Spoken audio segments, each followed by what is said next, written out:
The summer is coming to a close. Time to get back to work league-wide. And Friday, two teams got a head start with both Joel Embiid's 76ers and the venerable Dirk Nowitzki's Dallas Mavericks both launching their seasons with Media Day obligations. Hi, everybody. TGI Game Time. I'm Matt Weiner here with the Hall of Famer / short-timer David Aldridge.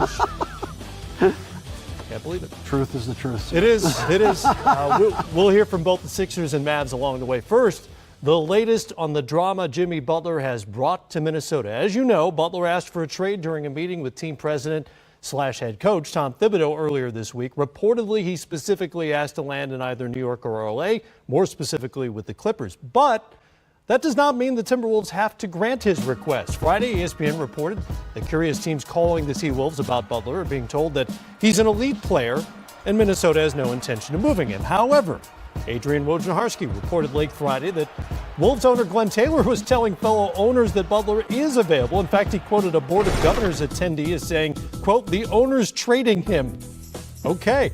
Butler earned his fourth All-Star selection, led the Wolves in scoring as the team ended the league's longest playoff drought in his first season on the roster. Those facts made the price of obtaining him from Chicago seem fairly reasonable, right? Remember, Minnesota sent not only Zach LaVine and Chris Dunn to the Bulls, but the first-round pick that became first-team all-rookie big Lauri Markkanen. But Butler has placed the Timberwolves in an uncomfortable spot, to say the least. At least.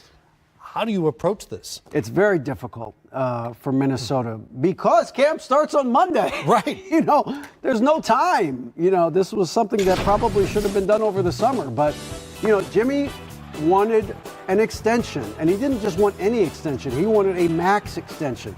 He was scheduled to make about $20 million this year. Now, we know that the number for somebody making $7 to $9 million, as he is $32 million.